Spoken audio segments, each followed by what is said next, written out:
네, 수능특강 갈래복합 두 번째 강의입니다. 열심히 강의를 하고 있는데 많이 들어주지 않아서 좀 속상합니다만 그래도 열심히 들어주는 소수의 학생들이 있으니까 오늘도 역시 최선을 다해서 강의를 해보도록 하겠습니다.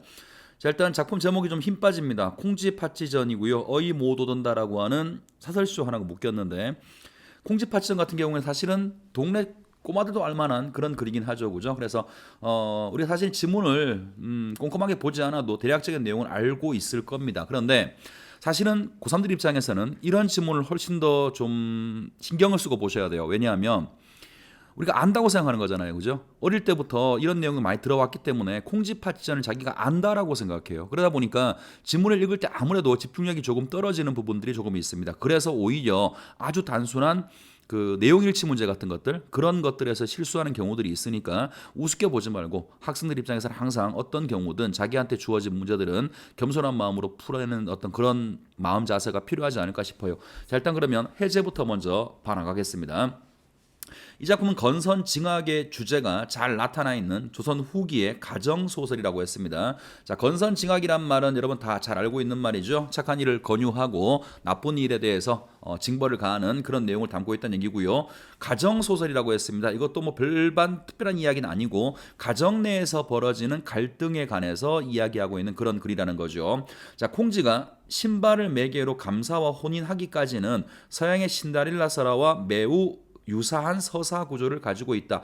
요까지 이야기를 우리가 아마 어릴 때 동화에서 제일 많이 봤지 않았을까 싶어요. 자, 그러나 혼인 후에 콩쥐의 죽음과 부활. 자, 이제 우리가 지금 보게 될 요 지문 속에는 콩쥐의 죽음과 부활에 관한 이야기가 요게 나오게 될 겁니다. 콩쥐의 죽음과 부활, 팥쥐와 계모에 대한 징벌 부분은 콩쥐팥쥐전에만 나타나는데 이는 후대에 추가된 것으로 추정된다. 자, 뭐 뒷부분에서 팥쥐와 계모에 대한 징벌 얘기가 나온다 그러죠, 그죠? 뭐 이 부분도 나올 가능성이 있겠죠. 그런데 조금 좀 이본에 따르면 잔혹한 부분들이 좀 있어서 아마 콩쥐팥쥐전이 글쎄 나올 가능성도 높아 보이진 않습니다만 이게 나온다 그러면 가장 흔하게 보는 지문이 콩쥐의 죽음하고 부활에 관한 그 부분이 가장 많이 나오긴 해요. 자, 그다음 마지막 전래동화로 개작된 형태가 널리 알려져 있다. 이거는 우리가 어릴 때부터 봤던 이야기 나온 거고. 자, 이제 본문 내용을 볼 텐데요.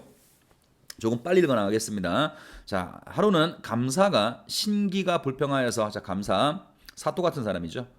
감사가 몸이 좀 불편하여서 일찍이 공사를 마치고 연못 앞으로 배하노라니 못 가운데 전에 없던 연꽃 한 줄기가 특별히 높게 솟은 것이 꽃도 기려하거니와 뭐 아름답고 신기하거니와 비길 데가 없으므로 자연 사랑하는 마음이 꽃을 아끼는 마음이 생겨서 그 꽃을 꺾어다가 연당 방문 위에 꽂아 놓고 무한히 사랑하기를 마지 아니하는데. 자, 이제 소설을 볼 때 이런 부분들 좀 눈여겨 보셔야 돼요. 지금까지 없던 뭔가가 딱 튀어나왔을 때 여기서 이제 뭐가 나왔냐 하면 꽃이라는 게 나왔죠, 그죠? 감사가 사랑하는 이상하게 생긴 꽃, 지금까지 연못에 없던 꽃 하나가 튀어나오게 되고 그 꽃을 감사가 매우 좋아해서 방에 걸어놓고 감상을 했답니다. 자, 그런데 팥쥐는 장어 홍련전에서 장어하고 홍련은 누가 나쁜 년 이런 거 아니죠, 그죠? 그런데 콩쥐팥쥐전에서는 팥쥐가 나쁜 년인 거 다 알고 있을 겁니다. 자, 팥쥐는 일찍이 깨닫는 일이 있어. 자, 얘는 뭔가 알아. 아직 우리가 이걸 처음 읽는다면 이게 뭔 말인지 모르지만 내용을 아는 사람들은 이게 뭔지 금방 알죠. 자기가 콩쥐를 물속에 빠뜨려 죽였거든. 근데 물속에 빠뜨려 죽은 그 자리에서 꽃이 나왔단 말이야. 그러니까 아마 저게 콩쥐전과 뭔가 관련성이 있을 거라는 사실을 팥쥐는 알고 있는 거죠. 그래서 팥쥐는 일찍이 깨닫는 일이 있음으로써 그런 꽃이 벼랑간 그다지 기려하게 솟은 일에 대하여 심히 개상하게 생각하는 중에 더욱더 개상한 것은 영감만 그 방을 떠나면 팥쥐가 들어오고 나갈 적마다 그 꽃 속에서 무슨 손 같은 것이 팥쥐의 머리를 바당바당 쥐어 뜯는지라 뭔가 징벌하는 거죠. 조금 소극적이긴 하지만 꽃이 되어서 콩쥐가 팥쥐한테 이렇게 원수를 갚는 모양입니다. 바당바당 쥐어 뜯는지라 한 번 두 번만 그러는 것이 아니요 번번이 뜯기를 마지 아니하는 고로 팥쥐는 크게 놀랍고 아주 미워하여서 이것이 필연 콩쥐년에 귀신이 붙은 것이라. 콩쥐년에 귀신이라고 했죠, 그죠? 그러니까 이거를 처음 읽는 사람도 아, 콩쥐가 죽었구나라는 사실을 판단해 볼 수가 있겠죠. 자, 그 꽃을 빼어서 불아궁이에 넣었다. 하였다. 자, 그런 후에 가연 머리도 뜯는 것이 없어지고 팥쥐의 마음은 무한히 상쾌하여 콩쥐는 지 아무리 죽은 귀신이 비록 영독할지라도 아무리 지가 독할지라도 나의 알콩달콩 깨박이 쏟아지게 사는 것이 배만 아플 뿐이지 다시는 별수가 없으리라 하고 그제서야 콩쥐의 세간도 딘장질하여서 지 마음대로 채를 잡으려 하였다. 자, 요까지 잠깐 부연 설명을 해볼게요. 콩쥐가 감사랑 지체가 높은 분하고 결혼을 해서 잘 살게 됐죠, 그죠? 그것을 시기한 팥쥐년이 어느 날 콩쥐를 찾아옵니다. 근데 콩쥐는 어쨌든 자기 동생이니까 어쨌든 간에 되게 잘 대접을 해줘요. 근데 콩쥐가 그걸 보고 시샘을 해가지고, 팥쥐가 시샘을 해서 콩쥐를 그 연못에 빠뜨려 죽여버리는 겁니다. 그리고 자기가 콩쥐인 척 변장을 해서 감사와 함께 사는 거죠. 좀 이야기가 좀 말은 안 돼요, 그죠? 아무리 감사가 띠래도 그렇지 자기 마누라가 바뀌었는데 걔들이 또 피가 똑같은 형제도 아니고 계모가 나와서 데리고 온 애인데 둘이 똑같이 생겼을 리가 없잖아요, 그죠? 어쨌든 이야기니까 그렇다고 칩시다. 자, 그 다음 부분 A 부분입니다. 다시 이상한 일이 생긴 것은 윗집 할미 하나가 있어서 불씨를 얻으려고 감사댁 내야에 들어와서 이왕 감사 부인과 친한 까닭으로, 자, 여기 지금 할미가 한 명 나오죠. 요걸 속에서는 이런 문제 안 나왔는데 인물의 역할을 물을 수 있습니다. 이 인물이 조력자로서 기능을 하게 되는 인물입니다. 물론 적극적 조력자는 아닙니다만 어쨌든 이걸 속에서는 억울한 콩쥐를 도와주는 인물로 등장을 하게 되는데, 이 사람이 불씨를 얻기 위해서 감사댁에 왔는데 원래부터 감사댁 부인, 이게 원래 누구예요? 콩쥐죠, 그죠? 원래부터 콩쥐하고 친한 까닭으로 바로 연당 아궁이에 이르러 불을 떠가려고 하는데, 자, 콩쥐를 만나서 불 떠가겠습니다 인사 없이 원래부터 친한 사이였으니까 바로 불을 떠가려고 하는데 아궁이 속에 불은 씨도 없이 꺼지고 난데없는 오색 구슬, 자, 아궁이 속에 구슬이 있습니다. 구슬이 한 아궁이나 대글대글하므로 노파는 탐나는 마음에 허겁지겁 그 구슬을 모두 치마 앞에 쓸어 담아서 가지고 급히 집으로 돌아가서 쉬쉬하며 반다지 속에 감추어 두었더니 뽀린 겁니다. 뿌려서, 반다지는 가구예요. 그냥 옷장 같은 거겠죠. 가구 속에 넣어 두었는데 천만 뜻밖의 반다지 속으로부터 할멈할멈 부르는 소리가 흡사한 감사부인 목소리인지라 노파는 놀라 반다지 문을 열고 본즉 완연히 감사부인이 어찌한 까닭인지, 이게 누군데요? 콩쥐라고. 콩쥐. 죽은 콩쥐가 물론 지금 이 상태에서 할멈은 콩쥐가 죽었다는 사실을 모르는 겁니다. 아무도 모르는 거죠, 콩쥐 말고는. 감사 부인이 어찌한 까닭인지 그 속에 앉아서 노파에게 반색 반가운 기색을 하면서 가로되 말하기를, 내가 본데 콩쥐라고 하는 사람인 것은 김감사 혼인할 때 이골 사람이 모르는 자가 없거니와 우리 서모가 누구예요? 이 배씨인가요? 팥쥐 엄마, 아빠가 재혼한 사람. 자, 우리 서모가 데리고 들어온 팥쥐라고 하는 계집아이가 있어서 항상 나를 모해코자 하다가 이번에 무슨 이유로 나를 찾아왔다가 이러이러하였다. 자, 고전 소설 이런 거 많이 나오죠. 현대 소설은 거의 없는 건데 대화 속에 이런 말이 나와요, 그죠? 설마 팥쥐가 말하면서 여차치 말했겠어요, 그죠? 그럴 리가 없죠. 이런 것들은 요약적으로 보여주는 건데 이건 아마 과거 사실을 요약하고 있는 이야기고요. 잠깐만 한 줄만 더 읽고 설명할게요. 자, 그 연못에 빠져 죽은 사실까지 낱낱이 고하고 다시 노파의 귀에 입을 대고 여차하여 또 마찬가지 부분이 나왔죠. 이거 시험 문제 안 나왔는데요. 이게 시험 문제 나온다 그러면 다음에 두 번째 나오는 여차는 어떤 미래의 일이죠, 그죠? 이렇게 달라, 미래의 일, 자신의 어떤 계획을 알려주는 거예요. 그래서 일치 문제에 나오는 경우가 많아요. 예를 들어서 이렇게 볼게요. 위에 있는 여차를 기억이라고 하고요, 밑에 있는 여차를 니은이라고 해볼게요. 그러면 이렇게 문제 내는 거지. 기억의 여차의 내용으로 올바른 것은, 그 다음에 니은의 여차의 내용을 추측해 보았다. 올바른 것은. 그러면 추측하는 것처럼 보이지만 실제로는 글 내용이 요약된 부분이니까 여러분들한테 글 내용의 사실적 독해를 요구하는 그런 문제가 되는 겁니다. 여차에서 달라는 묘계를, 어떤 계획을 가르쳐 주는지라 노파는 이상스럽고 무서운 생각에 머리를 조아리면서 응낙하고 그 묘계를 시행하는데, 남에게 빚도 내고, 돈이 많이 드는 모양이죠. 빚도 내고 벼썸도 찧어 빻아서 돈을 장만하여 가지고 진수성찬으로 잔치를 베푼 후에 거짓 노파의 생일이라고 하여서, 자, 팥쥐가 시킨 거, 콩쥐가 시킨 겁니다. 노파의 생일이라고 거짓말하라는 거야. 노파의 생일이라고 거짓말을 하고 잔치를 베풀고 노파가 친히 김감사를 찾아 배웠고 친절하게 말하기를, 오늘은 소인의 생일인데 변변치 못하오나 음식을 조금 준비하였으니 감히 사또의 행차를 청하오니 누추한 천한 사람의 집일지라도 백성의 솟는 정을 하렴하옵소서. 잠시 행차하옵시면 한 잔 박주라도, 박주가 누추한 술이니까 뭐 누추한 음식을 보통 가리키는 말이에요. 별 볼 일 없는 음식이라도 간민이 함께 즐기어 볼까 합니다. 관리와 백성이 함께 즐기어 볼까 합니다. 하며 제3앙청하건을 계속 청하건을, 전부 다 이 모든 것들은 콩지가 여차여차한 내용 속에 포함되는 거죠.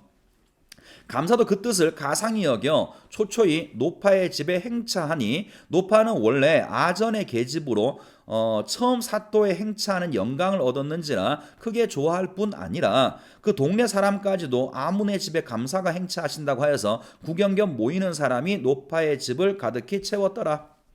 감사가 노파의 집에 이르러서 상을 받는데 온갖 음식이 안목을 황홀하게 할 만치 없는 것이 없이 고배하였는지라 감사가 크게 칭찬을 하고 술을 부어 두어 잔 마신 후에 이것저것 맛볼 생각으로 젓가락을 들어 한번 상에 굴리는데 한 짝은 길고 한 짝은 짧은 것. 자, 이제 요게 감사한테 뭔가 깨우쳐주기 위한 것이겠죠. 다 전부 다 할미가 한 게 아니고요. 할미가 계획한 것이 아니라 콩지의 계획을 할미는 실행했을 뿐인 겁니다. 자, 한 짝은 길고 한 짝은 짧은 것이 손에 잡히지 아니하므로 마음에 노파의 소홀함을 괘씸히 생각하여서, 자, 이런 잔치를 벌이고 지체 높은 사람을 불렀는데 이따위 젓가락 하나도 제대로 안 맞춰놨어. 제일 처음에는 노파를 괘씸하게 생각하는 겁니다. 노파의 소홀함을 괘씸하게 생각하여 좋지 못한 기색으로 참다 못해서 젓가락의 짝 틀림을 말하니, 자, 짝이 틀리다 말하니 노파는 미처 대답하기도 전에 갑자기 병풍 뒤로부터 사람의 음성이 들려요. 자, 그 방 안에 노파랑 둘이 있는 줄 알았는데 갑자기 병풍 뒤에서 사람 목소리가 들리는데 그 대답하되 젓가락 짝을 틀린 건 어찌 저렇게 똑똑하게 아시는 양반이 사람 짝 틀리는 것은 어찌 그렇게 모르시노. 자, 뭔가 원망하는 거죠. 감사가 아까 말했다시피 와이프가 바뀐 거잖아. 콩지에서 팥쥐로 바뀌었는데 그것도 몰라보면서 젓가락 하나 다른 건 어떻게 제가 잘할까? 뭔가 비난하는 것 같죠. 그죠? 은근히 원망하고 비난하면서 감사를 매기는 겁니다. 자, 그랬더니 하는지라 감사가 대경 매우 놀라서 잠깐 말을 멈추고 가만히 앉아 생각하여도 깨닫지 못하는지라 내외의 짝이 틀리다니 어찌된 말인가 하는 그 자가 사람인가 귀신인가 하여서 극히 생각하다가 그 사이에 자기 아내의 행동이, 자, 여기서 지금 말하는 자기 아내는 누구예요? 팥쥐를 말하는 거죠. 지금 감사하는 개가 콩지라고 생각하지만 실제로는 팥쥐를 말하는 거죠. 자기 아내의 행동이 종종 괴상한 일이 있음을 맹렬히 깨닫고, 갑자기 깨닫고 필연 콩지에게 무슨 일이 있는 것이라고 생각하여 얼른 집에 돌아가 알아보리라 마음이 진수성찬에도 입에 들어가지 아니하고 밑에는 바늘방석을 깐 것이나 다름없이 일편정신이 집에 돌아갈 마음뿐이었다. 자, 뭐 다 아는, 엄마도 알 만한 한자성어입니다만 자불안석이라는 말이 있죠.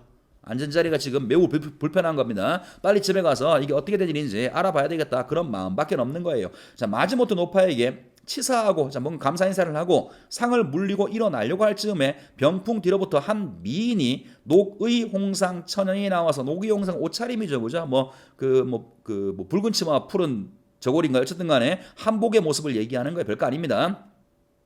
노구 형상으로 천연이 나와서 감사에 예하여 말하기를 영감이 첩을 몰라보시나이까 하거늘 감사는 더욱더 놀람이 맞이 아니하면서 어찌할 줄을 모르다가 이르는 말이 부인이 어찌 사람을 속이며 어찌 같이 심할 수가 있으리요. 자, 딱 보자마자 걔가 콩지거든. 그러니까 걔를 부인이라고 부른 거예요. 못 알아보지 않는 거죠.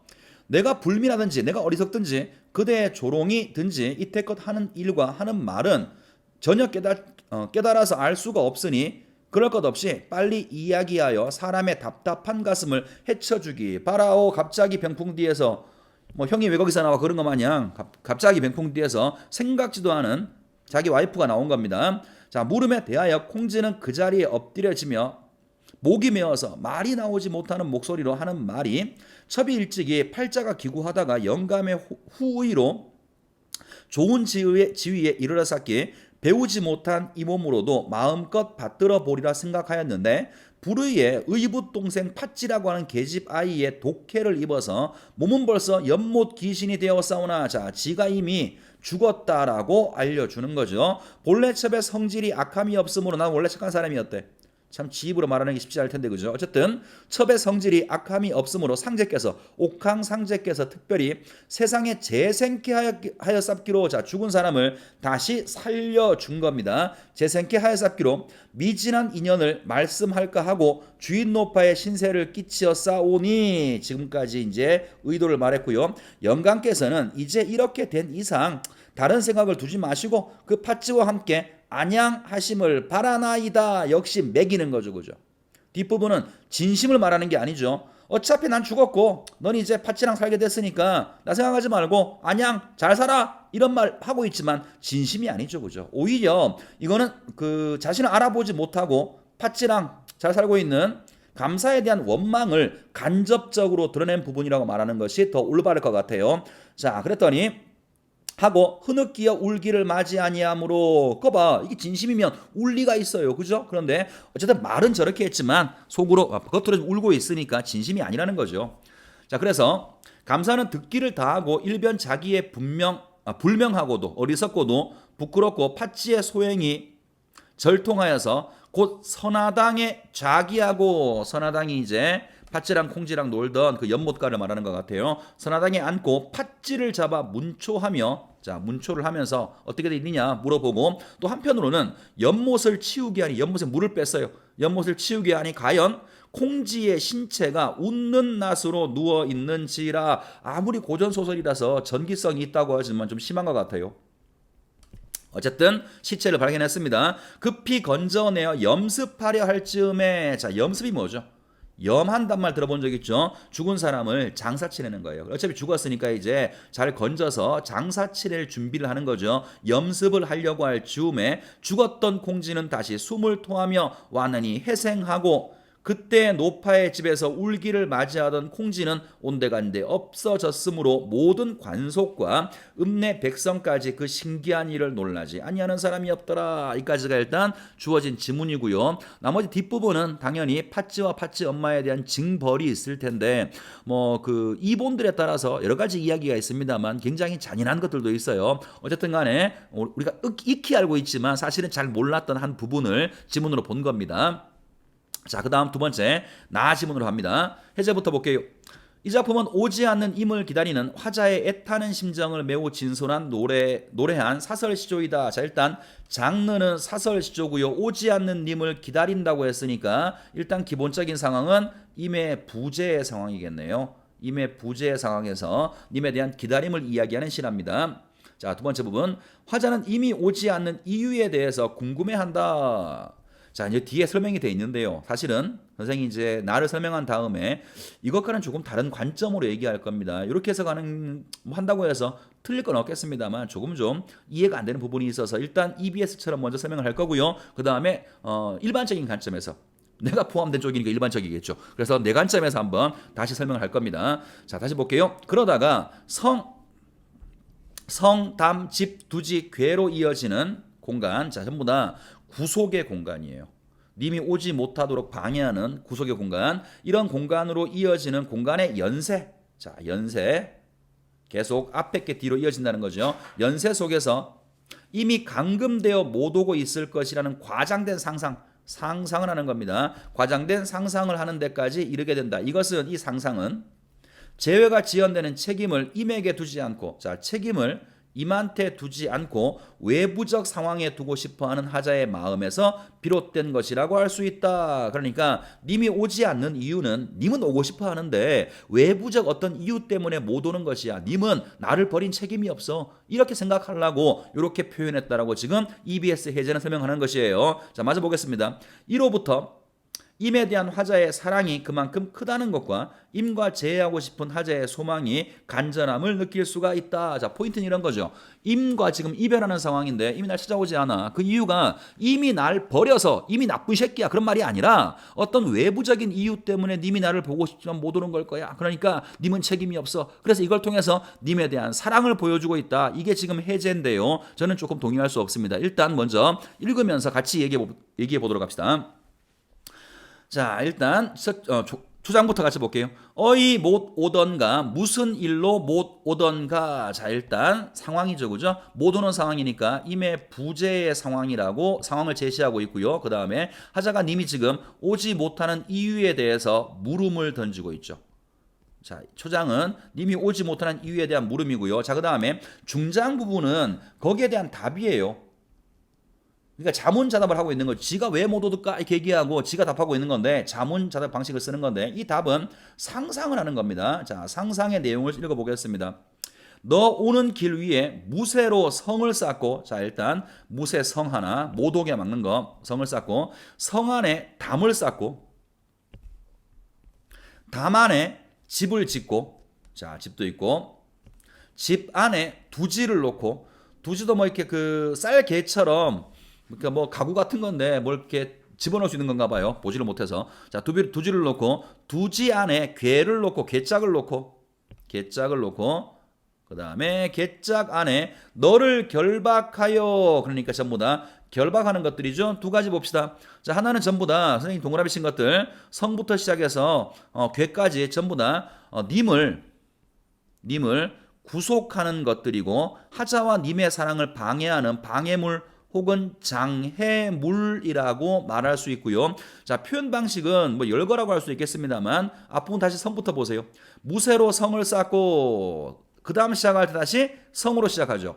성으로 담을 쌓고 담 얘기한 다음에 다시 시작할 때 담으로 또 시작하죠. 그죠? 이런 것들을 연세법이라고 하는데요. 어쨌든 연세적 표현을 쓰고 있다. 이렇게 정리합시다. 자, 나머지 부분 읽어볼게요. 결박하여서 놓고 쌍배목 외걸세 용거북 자물쇠로. 자, 뭐 쌍거북 외걸세 용거북 전부 다 자물쇠 얘기하는 거예요. 이것도 마찬가지로 단절 혹은 장애물이 되겠죠. 자물쇠로 수기수기 잠갔더냐 네가 어찌 그리 아니 오더냐. 자, 님이 오지 않는 이유를 지금 상상해 보는 거죠. 그죠? 님이 안 온 것이 아니라 이런 것에 누가 너를 결박하여 놓았느냐. 누가 외부적인 어떤 것이 네가 오고 싶어 하는데 그것을 못 오게 막고 있느냐. 자, 오지 않는 이유, 님이 오지 않는 이유를 아까 EBS 해제와 같이 해석을 하면 님한테 책임이 없다라는 거죠. 자, 일단 첫 번째 해석을 하겠습니다. 이제 EBS처럼 님이 지금 오지 않아요. 제회를 하지 못하고 있습니다. 이것은 님의 책임이 아니라는 거죠. 그죠? 님의 책임이 아니라 이것은 외부적인, 뭔지는 알 수 없지만 외부적인 어떤 요인 때문에 님이 오지 못하는 것이라고 얘기를 했대요. 자, 이거의 결론이 뭐죠? 그러니까 비록 지금 이런 좋지 않은 상황이지만 그 책임이 님한테는 없어. 님에 대한 무한한 신뢰와 사랑을 보여주기 위한 거다. 이게 올해 EBS가 제시하고 있는 해제에서의 해석이에요. 저는 참 동의하기 힘듭니다. 그 다음에 B급 선생인 내 해석을 해보도록 할게요. 물론 미안합니다. 종장까지 맞아 읽고요. 맞아 읽고. 자, 종장. 한 달이 30날인데 날 보러 올 하루가 없단 말이냐. 이렇게 얘기했어요. 자, 날 보러 오는 놈은 누구죠? 날 보러 오는 놈은 님이죠. 그죠? 한 달이 이렇게 많은데 날 보러 올 그 하루가 없어? 그렇게 시간이 없어? 이렇게 말하는 거잖아. 그제? 그러면 이거는 님한테 대한 절대적 사랑을 얘기하는 걸까요? 아니면 원망을 말하는 걸까요? 난 원망이라고 생각하거든요. 그러니까 올해 EBS를 해석을 해버리면 그 중장에서 님한테 무한한 사랑을 보내. 그러다 갑자기 중장에 와서 나쁜 새끼 이렇게 말하는 거잖아. 말 된다고 생각해요. 난 동의할 수 없어요. 그래서 일반적인 해석은 어떤 거냐면 님이 지금 오지 않잖아요. 그죠? 님이 오지 않으니까 초장은 똑같아요. 부재의 상황을 제시하고 있는 건 똑같습니다. 상황이고 너무 오지 않으니까 중장에서 상상해 보는 거예요. 하자도 이럴 리가 없다라는 거지. 설마 너를 성 안에 집어넣고 궤 안에 집어넣어서 이렇게 했을까? 그럴 리가 없어. 근데 왜 안 와? 그렇게 한 달이 긴 날인데 왜 안 오는 거냐? 이걸 통해서 오지 않는 님에 대한 원망을 드러낸다. 전 이게 더 적절한 해석인 것 같아요. 그러니까 님에 대한 그리움과 주제를 얘기한다 그러면 일단 하나는 님에 대한 그리움이 하나 들어가야 되겠죠. 그죠? 그리움과 플러스 오지 않는 님에 대한 원망이라고 이렇게 들어가야 제 생각에는 적절한 주제가 아닌가 싶습니다. 자, 그러면 문제로 갑니다. 1번 가를 이해한 내용이다. 적절치 않은 것을 골라봐라. 자, 일단 뭐 가를 이해했다고 하지만 실제로는 글 내용 일치를 묻는 문제니까 별 어려움 없이 바로 확인할 수 있을 겁니다. 자, 1번은 팥쥐는 감사를 속이고 자신이 콩쥐인 것처럼 행세하였다. 1번 오케이. 2번 노파는 콩쥐가 죽기 전부터 콩쥐와 서로 알고 지내는 사이였어. 그래서 불씨를 얻으러 갔을 때 묻지도 않고 바로 아궁이를 보기 시작했죠. 3번 노파는 콩쥐의 부탁을 수락하고 콩쥐가 알려준 묘계를 수행한 조력자가 되는 것이고요. 4번 감사는 팥쥐가 콩쥐에게 해를 입은 사실을 노파에게 듣고 무슨 소리예요? 콩쥐 귀신한테 들은 거죠? 답은 4번입니다. 엄마가 봐도. 자, 5번은 감사는 팥쥐를 문초하고 난 후에 콩쥐의 죽음을 직접적으로 확인해서 웃는 얼굴로 못 속에 누워서 있는 시체를 확인하게 된 거죠. 답은 4번입니다. 자, 그 다음에 2번으로 건너가죠. A를 보기와 같이 고쳐 썼다고 할 때 고려할 사항이다. 적절하지 않은 것은 자, 고쳐 쓰는 거. 요거는 일단 우리가 원래 봤던 게 소설이죠. 소설이니까 이 소설을 다시 소설로 바꾼 거예요. 그러면 봐야 될 게 여러 가지가 있겠죠. 가장 중점적으로 봐야 될 건 뭐냐 하면 추가되거나 아니면 삭제된 내용이에요. 보통 시험 문제는 이렇게 문제가 출제가 되면 90% 이상 여기서 답이 나옵니다. 그 다음에 또 하나 좀 유심히 볼 건 뭐냐 하면 소설에서는 시점을 좀 유심히 보셔야 돼요. 이것도 흔하게 나와요. 원래 원작은 전지적 작가 시점인데 바뀌어진 보기는 1인칭 같은 걸로 바꾸어서 시점의 효과를 묻는 문제가 나오는 경우들도 있습니다. 자, 이제 이 문제는 지금 볼 2번 문제는 이 두 개 포인트 중에서 첫 번째 포인트에 중점이 맞춰져 있습니다. 읽어보겠습니다. 어느 날 이웃집 할머니가 자기 집 불씨가 꺼져 감사네 집으로 불을 얻으러 왔습니다. 이까지는 똑같고요. 물론 말투도 조금 바뀌었네요. 평소 감사 부인과 친하게 지내서 바로 부엌 아궁이로 가서 불을 담아 가려고 했습니다. 이거 똑같습니다. 부엌으로 들어가니 칠흑같이 어두운데 소슬한 바람이 일며 야릇한 향기 오라. 이거 아까 못 본 거죠. 뭔가 추가된 내용이 있습니다. 그 부엌의 어떤 그 공간적인 상황을 추가해 뒀고요. 보다시피 뒤에 문제 나올 거니까 어차피 칠흑같이 어두워 시각, 소슬한 바람이 불어 촉각, 그 다음에 야릇한 향기 청각. 세 가지 감각이 나왔죠. 이런 게 우리가 보통 볼 때 감각적 표현이 사용되고 있다라는 말 시에서 많이 쓰는 겁니다만 문학은 다 쓸 수 있는 거니까 이 부분도 감각적인 어떤 공간 묘사가 하나 들어가 있고요. 자, 아궁이 속을 들여다보니 불은 없고 오색 구슬만이 반짝거렸습니다. 할머니는 구슬이 너무 예뻐서 허겁지겁 구슬을 치마폭에 담아가지고 급히 자기 집으로 가져와서는 남몰래 장롱 속에 감추어 두었습니다. 이 얘기는 똑같은 이야기고요. 다음 부분. 자, 그 후에 이상하게도 할머니가 어디 나갔다가 돌아오면 맛없는 음식들이 맛있는 음식들로 가득한 상이 늘 차려져 있었습니다. 이건 아예 없던 내용 하나가 들어간 겁니다. 어떻게 된 일인지 할머니는 너무 궁금해서 하루는 밭에 나가는 척 하다가 돌아가 가만히 숨어서 지켜보았습니다. 갑자기 장롱 안에 있는 구슬이 움직이더니 고운 색시 없던 내용이네요. 고운 색시로 변화했고 그 색시가 맛있는 음식을 만들어서 상을 차리는 것이었습니다. 할머니는 그 색시를 붙잡아 누구냐고 물었습니다. 색시는 자기는 콩쥐인데 팥쥐의 속임수에 깨어서 연못에 빠져 죽게 되었다가 꽃으로 피어났고 팥쥐가 그 꽃을 불에 태우자 구슬이 되었으며 감사를 만나려고 다시 색시로 변신했다고 말했습니다. 그러니까 앞의 내용하고 조금 달라진 부분들이 있죠. 그죠? 그 부분 눈여겨서 일단 생각하시고 선지를 한번 확인을 해보도록 하겠습니다. 자, 1번 선지는 감각적 표현을 통해 공간을 보다 상세히 묘사하고 생생한 느낌이 커지도록 해야 되겠어. 1번 어딘지 여러분들 이미 눈치챘죠? 그 부엌의 모습을 얘기했을 때 감각적 표현, 우리의 오감을 활용한 표현을 쓰게 되면 감각적이라고 합니다. 당연히 이렇게 하면 생동감 주는 거 상식이고요. 1번은 문제 없네요. 자, 그 다음에 2번 보겠습니다. 사건에 대한 서술자의 주관적인 평가. 우리가 보통 이런 것을 서술자의 개입이라고 하죠. 본 적 있어요? 난 없습니다. 주관적인 평가를 삽입하여 독자의 공감을 이끌고 있어. 이거는 원래 본문이든 보기든 둘 다 저는 발견하지 못했어요. 자, 3번. 인물들의 수와 인물 간의 관계를 유지하여 갈등 구도가 원작에서 유사하게 나타나. 무슨 말이에요? 새로 추가된 인물은 없다라는 거죠. 빠진 인물이나 추가된 인물은 없다라는 겁니다. 감사, 콩쥐, 팥쥐, 할미 넷이었죠. 보기도 마찬가지잖아요. 자, 4번. 사건의 비현실성을 그대로 살리되 새롭게 사건을 만들어서 이야기를 흥미가 더해지도록 색시가 나와서 밥을 차려줘. 이런 게 새롭게 추가된 내용이겠죠. 자, 5번은 인물의 대화에서 생략된 내용을 서술자의 구체적 설명으로 전환하여 독자들의 이해를 돕도록 해야 되겠어. 저거는 이제 보기에서 뒷부분죠. 보기의 그 색시가 이런 부분들 제 마지막 보세요. 팥쥐가 그 꽃을 불에 태우고 구슬이 되었으며 감사를 만나고 다시 색시로 변신했다고 말했습니다. 서술자가 얘기해 주는 거죠. 그죠? 이런 부분들. 그래서 인물의 대화에서 생략된 내용을 서술자의 구체적 설명, 서술자가 이렇게 말했다고 알려주는 거죠. 설명으로 전환하여서 독자들이 이해를 돕도록 하고 있습니다. 자, 그 다음에 넘어가서 3번. 기역, 미음에 대한 설명이다. 적절치 않은 것은 자 소재의 어떤 뜻을 물어보는 건데 그게 꽃이죠. 비현실적 모습으로 징벌과 복수를 위한 수단이 되고 있다. 손이 나와가지고 팥쥐녀 머리를 막 찢어뜯어. 그러니까 징벌과 복수의 수단. 1번 오케이. 그 다음에 2번은 오색 구슬입니다. 인물과 인물을 연결해 주어 새로운 사건을 유발하고 있어. 맞죠?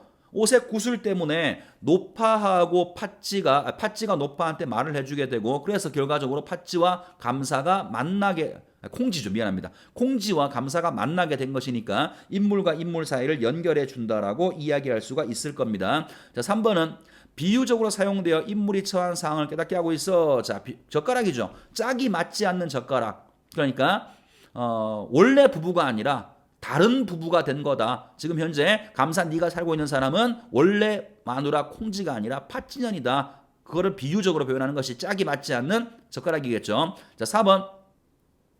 자, 공간의 폐쇄성을 통해 맞습니다. 님이 못 오도록 막고 있는 것이니까 임을 구속하고 싶은 소망, 이미 구속돼 있다라고 상상되는 것이 하자가 구속하고 싶어 하는 게 아니죠. 답은 당연히 4번이고요. 자, 마지막 5번 자물쇠는 임에 대한 하자의 단절감을 강조하는 거야. 님이 못 오는 이유가 자물쇠로 잠겨져 있기 때문에 그래. 사랑의 장애물 혹은 하자 입장에서는 단절감을 느끼게 만들어주는 소재가 되겠죠. 자, 마지막 문제입니다. 4번. 보기를 바탕으로 가와 나를 감상한 내용이다. 가장 적절한 것은 남녀 사이의 이별을 소재로 하는 문학 작품에서 이별을 대하는 태도는 이별을 맞는 당사자들의 관계가 어떤 상태인가를 기준으로 자, 일단 잠깐 스톱. 뭘 설명하는 거냐 하면 이별을 대하는 태도에 대한 설명입니다. 이거의 기준이 뭐냐면 당사자들의 관계가 어떤 상태이냐. 여기에 따라 세 가지로 구분을 할 거예요. 관계 단절이 지속되는 거 하나. 여기 하나가 있고요. 두 번째가 관계 회복의 추구가 하나가 있고 그다음 마지막이 관계 연장의 희망. 요게 세 번째입니다. 나누어 설명할 수가 있다. 자, 첫 번째, 관계 단절의 지속은 관계가 깨어졌을 때 이를 극복하기 위해서 서로가 아무런 노력도 보이지 않고 이를 기정사실로 인정. 자, 끝났어. 인정하는 거. 이런 것을 일단 첫 번째 단계라고 말했고요. 두 번째, 반면에 관계 회복의 추구는 이별 후에 단절된 관계를 회복하기 위해 이별의 당사자가 어떤 행동을 보이거나 행동의 변화를 기대하는 것을 의미한다. 그리고 관계 연장의 희망은 이별 후가 아닌 이별의 순간에 상대방과 계속 함께 하기를 바라기를 자, 다시 읽어볼게요. 마지막 부분이랍니다. 관계 연장의 희망은 이별 후가 아닌 이별의 순간. 자, 이건 이별의 순간이에요. 그러니까 우리가 지금 봤던 가와 나는 얘하고 아무 상관이 없습니다. 이별의 순간이 아니니까요. 이별의 순간에 상대방과 계속 함께하기를 바라는 거. 요거는 만약에 변형 문제 같은 데서 요 상황이 문제가 된다 그러면 고려 가요 중에서 만전춘별사라고 하는 게 있어요. 만전춘별사. 요게 1년이 지금 그 보기에서 말하고 있는 마지막 부분을 보여주는 거라고 생각하면 될 것 같은데요. 한번 보고 갑시다. 어떤 부분이냐면 화면 좀 보세요.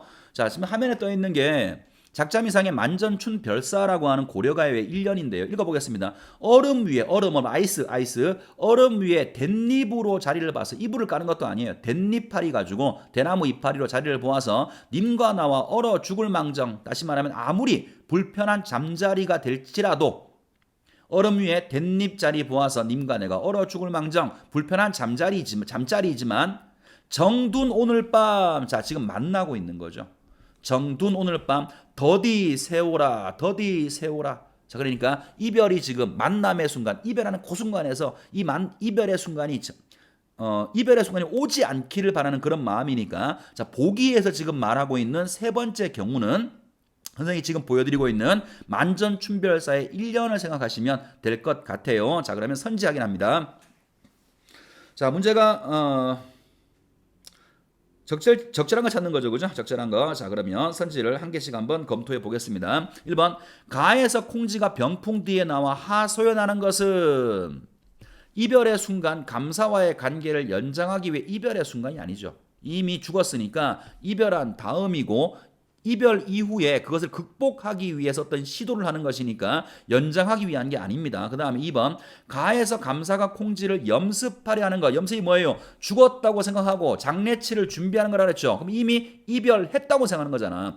기정사실로 받아들이는 거란 말이야. 그러니까 이별 후에 관계 단절의 지속을 극복하기 위한 것이 아니라 받아들이는 거예요. 그 다음 3번 나의 하자는 이별 후에 단절된 관계를 회복하기를 바라며 님이 오기를 바라는 거니까 기대하는 거잖아요. 그죠? 회복하기를 바라는 거 기대하고 있고요. 님이 오기를 기대하고 있고 이미 나와 있네요. 이미 돌아오기를 기대하는 태도를 보인다라고 할 수 있다. 답은 3번이라고 볼 수 있겠네요. 4번과 5번은 좀 어이가 없으니까 여러분 읽어보도록 하시고요.